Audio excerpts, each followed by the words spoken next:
State of the nation, President Tinubu directs security agencies to remain resolute. The president is clear on his instructions on for us not to accept anyone that wants to disrupt the peace and tranquility of Nigeria.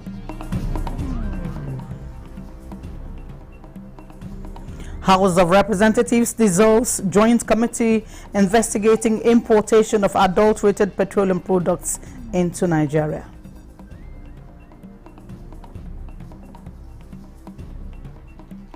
Protests, key security operatives re-echo call for dialogue. We will continue to be a stability force as we seek to bring stability in any area of our country where it is needed.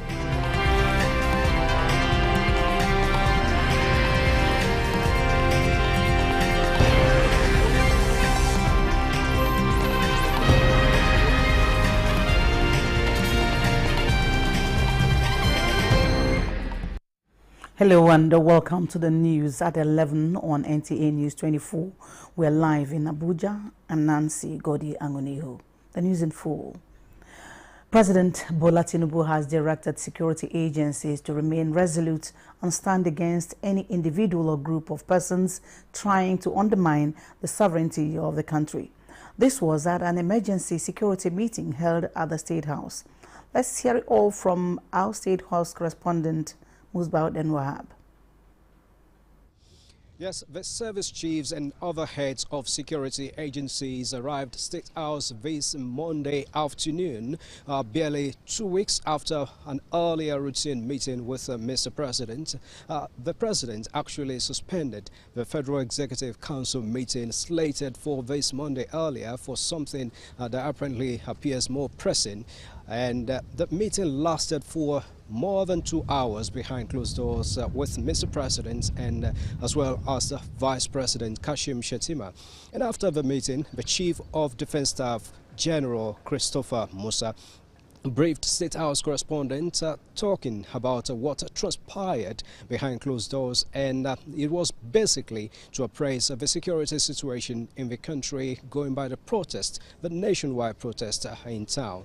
Another issue that came up prominently was the issue of some Nigerians in parts of the country, particularly in Kano and Kaduna, flying another foreign flag in the country, which these Security Council condemned totally.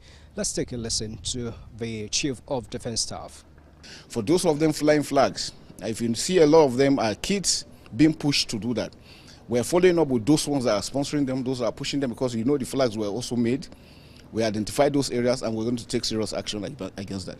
The President is clear on his instructions on for us not to accept anyone that wants to disrupt the peace and tranquility of Nigeria. And we are all standing here together to show Nigerians that we're working closely, we're working together in synergy to ensure that there's peace and tranquility in Nigeria. That we have assured Mr. President. And again, the armed forces and other heads of security agencies also reaffirmed their commitment to democratic rule in the country, as General Christopher Musa told State House correspondents. Also the issue of coups. Nigeria is a sovereign nation. Nigeria is a democratic nation. All security agencies are here to defend democracy and make sure that democracy continues to strive. We will not accept anyone pushing or taking any action, seemingly or for whatever reason, to want to push for any change of government. Democracy is what we stand for. Democracy is what we continue to defend. And also, the Chief of Defense Staff also affirmed the readiness of the military to be there as a backup in case of any breakdown of law and order by those protesting across the country to support the Nigeria Police Force. Thank you, Musbao. And it's day 5 of the protest and a day after the president's nationwide address calling for dialogue. Defense correspondent Naja'atu Tijani reports that key operatives at a joint security meeting have re-echoed the call for dialogue urging protesters to sheath their swords and use words to build bridges of peace. A convergence of information managers from different security agencies highlighting the nationwide protests. We cannot afford to have an experience what we experienced during the last violent EndSARS in 2020. Up to now, many are still in pain, and we cannot allow such a thing to repeat itself. Going to do protests, violent or peaceful ones, in the circumstance of our country is not the best way to register our grievances. We will continue to be a stability force as we seek to bring stability in any area of our country where it is needed. I will encourage those behind this protest, if indeed they have the goodwill and interest of this country, to take the option of dialogue and let us resolve the challenges and let us move forward. They stress that security will focus on ensuring community-oriented response to emergencies. And in Abuja, the ongoing protest witnessed low turnout of protesters. Correspondent Joseph Otsen, who has been monitoring the demonstration, reports that a handful showed up at the Moshood Abiola National Stadium, while other strategic places in Abuja remain calm. From the first day of the 10 days nationwide protests, the number of protesters have continued to reduce. At the Moshood Abiola National Stadium, a handful of protesters came out and were granted access only inside the National Stadium to prevent traffic congestion on the Federal Highway. However, a few who came around but refused to move inside the stadium were dispersed by the security on guard. Following President Bola Tinubu's broadcast to the nation, where he explained efforts made by the federal government to address concerns of citizens and calling on the agitators to embrace more dialogue, some organizers of the protests addressed the media, saying they would give government another chance for dialogue, but some remain unsatisfied. And with little to show at the National Stadium, the journalists take their leave. Meanwhile, the Eagle Square, Secretariat, and the Unity Fountain were all calm. There were no incidents of any protests at any of these strategic places. In Abuja, Joseph Otsen, NTA News. Peaceful atmosphere is gradually pervading the ancient city of Kano in aftermath of violent protests which led to the imposition of curfew by the state government. Fatima Sanusi Karaye reports that the business and other commercial activities are yet to pick up. The ever-busy Kano city is now a shadow of itself on account of absence of heavy vehicular movement and human activities, largely due to the fragile peace in the state. A visit to the famous vegetable market at Enkaba in the metropolis reveals a sense of urgency, with people hastily stocking up on essentials before the 2 p.m. curfew deadline. I came out at 8 a.m. and I'll be going back home at 2 p.m. All we want is to get everything back to normal. For now, the 6-hour window of curfew relaxation from 8 a.m. to 2 p.m. offers a glimmer of respite. However, the state government remains vigilant, closely monitoring the security landscape and poised to make further decisions on the curfew as needed. The city holds its breath, waiting for a return to normalcy. In Kano, Fatima Sanusi Karai, NTA News. Kaduna State Government has imposed a 24-hour curfew on Kaduna Town and Zaria City and environs. A statement signed by Samuel Laruwan, overseeing Commissioner, Ministry of Internal Affairs and Home Affairs, says Kaduna State Security Council, under the leadership of Governor Ubasani, took the decision following a review of the security situation on the ongoing protest, which was hijacked by criminal elements who have resorted to looting of shops and destruction of private and public property. The statement advises citizens to remain indoors while security forces continue to work to maintain safety and security It says monitoring will be sustained for review of the curfew as required. Meanwhile, the Russian embassy in Nigeria has exonerated itself from the alleged display of the nation's flag by some demonstrators in the country. The embassy, in a statement in Abuja, says the government of the Russian Federation, as well as any Russian officials, are not involved in these activities and do not coordinate them in any way. The statement emphasized that Russia does not interfere in the domestic affairs of foreign states, including Nigeria. The embassy says Russia respects Nigerian democracy and believes that peaceful demonstrations in conformity with the Nigerian law are a manifestation of democracy.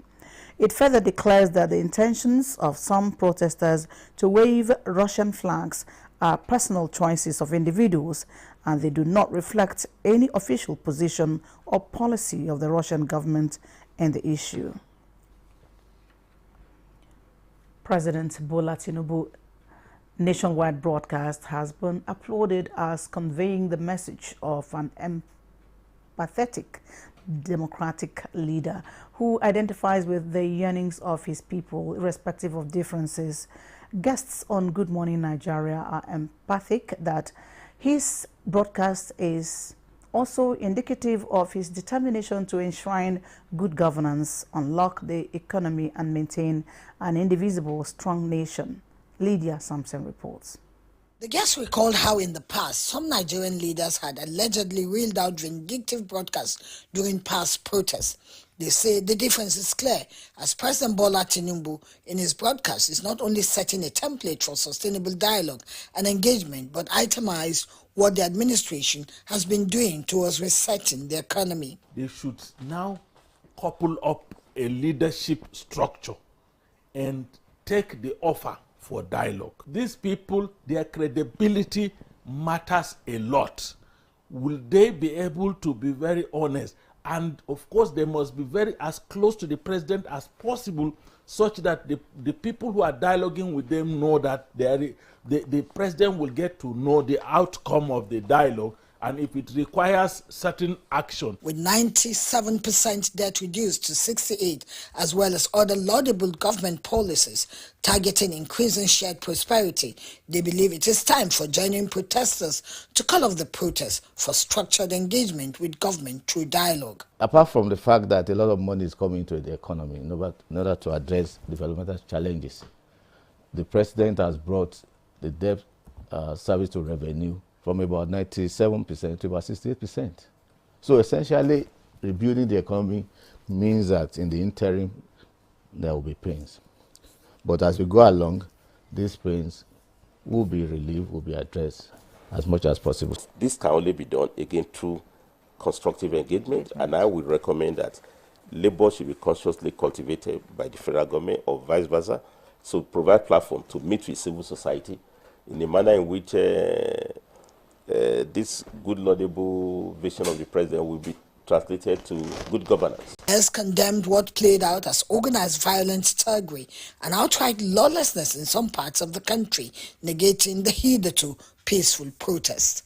In Abuja, Lydia Sampson, Nta News. We'll take a break now and come back with more reports. Stay with us.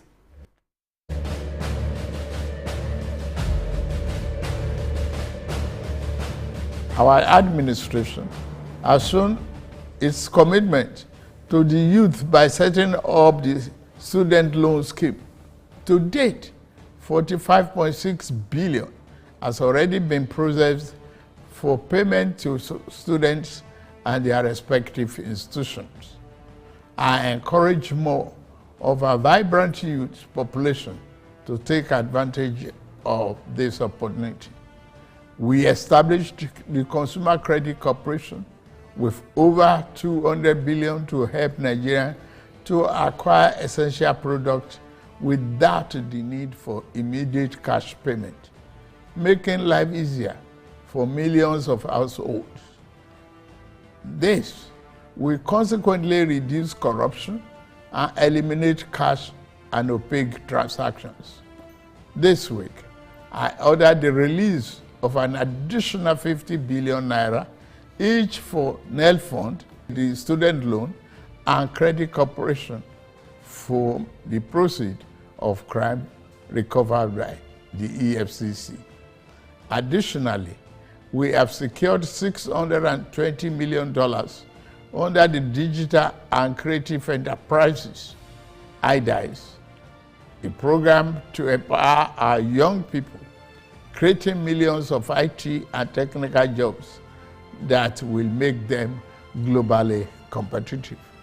This program, including the 3 million technical talent scheme, unfortunately, one of digital centers was vandalized during the protests in Kano.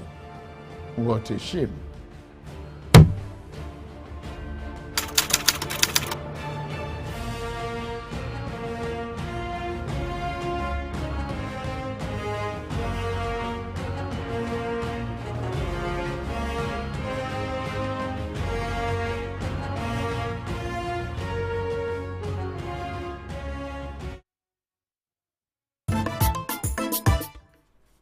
Thanks for staying with us. Despite being blessed with oil and gas, Nigeria has for decades remained solely dependent on oil-based petrol, neglecting its enormous gas resources that can power the economy, while the country was using its hard-earned foreign exchange to pay for and subsidize petrol.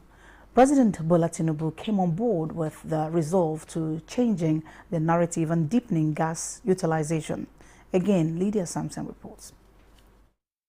Determined to address visible gaps and challenges in the oil and gas sector, President Bola Tinubu took a painful but necessary decision to remove fuel subsidy, which key players have applauded as saving the country from imminent economic collapse.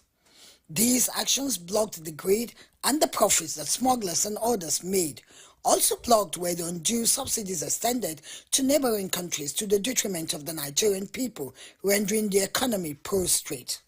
Determined to address envisaged difficulties that came with fuel subsidy removal, the president immediately launched compressed natural gas initiative to power transportation economy and bring down cost of transportation and production. This will save over 2 trillion naira a month being used to import petroleum and diesel, as well as free up much needed resources for more investment in healthcare and education. The presidential initiative on compressed natural gas has since hit the ground running.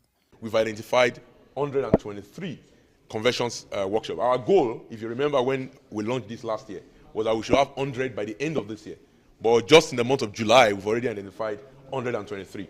And our goal ultimately is to have between 1,000 and 2,000 of them operational in country by the year 2027. When this conversion is done, not only transportation of people that will come down by about 50%, but even the cost of food will come down considerably. If things works as it is, I believe the cost of transportation will reduce. Our members are eagerly awaiting for this Laudi project. We at Bolt, we see this as an opportunity to offer some relief to the people of Nigeria in terms of transportation. Some commercial motorists are already testifying about the game-changing impact of CNG. I've been using CNG for 5 months now, and the experience has been wonderful. I would expect that the government ensures that there is full implementation of the PIA, and full implementation meaning that the market forces will determine the cost of petroleum products. In addition, the federal government has started the distribution of CNG conversion kits and setting up of conversion centers across the country in conjunction with the private sector. This CNG initiative is projected to reduce transportation costs by approximately 60% and curb inflation. This is the dream of Mr. President. His consistent statement is that we must make this available to Nigeria, and this dream is becoming true. We'll construct all the model stations across the 6 geopolitical zones. Already work in progress. We are doing 3 LNG stations in Ajaokuta. Actual construction work will start in September. Sites have been clearing as we speak now. And the meaning of this is that at the end, the CNG will continue to be easily available to every part of the country. To express our gratitude to the Chief of Defense Staff and the entire leadership of the Nigerian Armed Forces for this initiative of bringing all the service chiefs together, bring all the security, heads together in Port Harcourt here for us to talk about how we can secure our strategic, oil and gas assets to enable us, get at least between 2 to 2.5 million barrels per day. It's achievable. Mr. President has made it very clear that gas is the transition fuel. We are sure that there are so many ailing industries in the country will come to limelight. CNG that we've been preaching about will be there for us. Nigeria's once declining oil and gas industry is already experiencing a resurgence on the back of the reforms announced in May 2024 by President Bola Tinubu to address the gaps in the petroleum industry. Similarly, the country has increased oil production to 1.61 million barrels per day, and the nation's gas assets are receiving the attention they deserve. Investors are coming back to Nigeria with 2 foreign direct investments signed for over $500 million since then. Industry players are unanimous that the oil and gas industry is on track, and the president's laudable reforms will continue to make Nigeria an oil and gas hub in Africa. In Abuja, Lydia Sampson, Nta News. The Nigerian Education Loan Fund, NEL Fund, says it has successfully disbursed 20,000 naira monthly stipends to 20,371 students from 6 tertiary institutions for the month of July. The students from Bayero University, Kano, Federal University Dusinma, University of Ilorin, University of Benin, University of Ibadan, and University of Maiduguri, whose school fees have already been paid by NEL Fund, have begun to receive their July upkeep stipends. A statement by the Director of Finance and Accounts, Ibom Uche, said NEL Fund was diligently working to commence the payment process for students from approximately 55 additional tertiary institutions. The House of Representatives has dissolved its joint downstream and midstream committee investigating the importation of adulterated petroleum products into the country.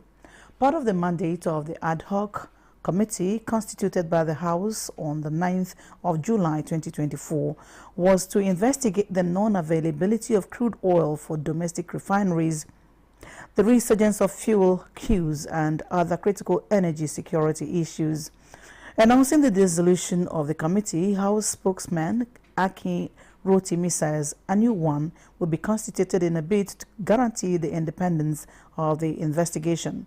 It says integrity, competence, and expertise of lawmakers to be selected will be among criteria the House leadership will consider for membership of a new ad hoc committee to be constituted with similar mandate.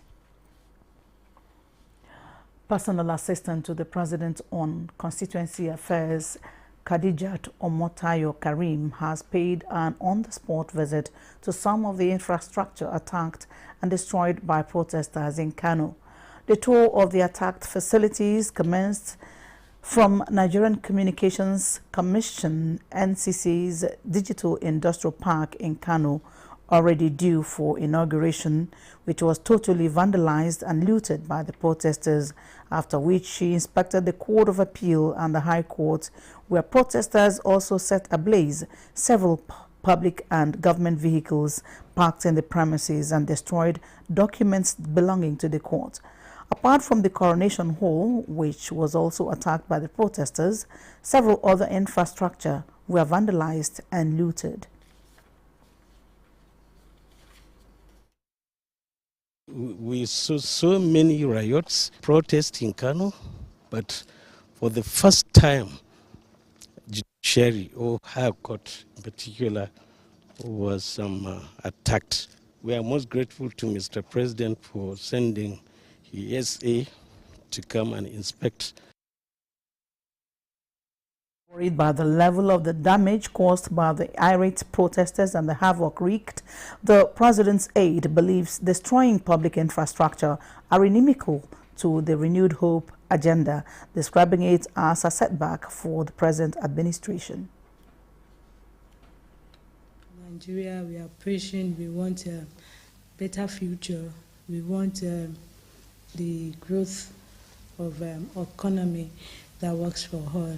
A house is not built by a day, but to destroy doesn't even take seconds.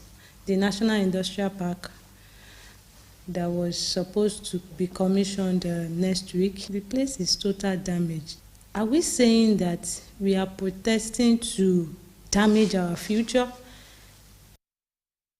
Khadijat Karim is expected to brief the president on her findings in Kano for necessary actions.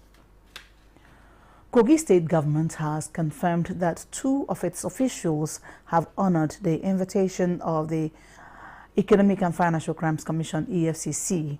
A statement by the Commissioner for Information and Communications, Kingsley Femi Fanmo, says the EFCC did not tell the state government and the specified or specific details about their invitation, but it may not be unconnected with the ongoing investigations regarding some present and former Kogi State government officials.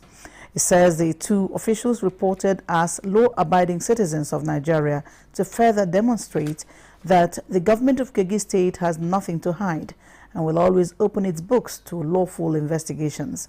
The Commissioner hopes that the EFCC will respond to the patriotic action of the officials by remaining professional in conducting their investigations. As a government, he says they are always prepared to cooperate with anti-graft agencies to prove their transparency and retain the confidence of the development partners who have consistently given the state awards in recognition of the unflinching transparency, accountability, and probity. That's it on the news at 11 on NTA News 24. This is Nancy Godiangunihu thanking you for watching.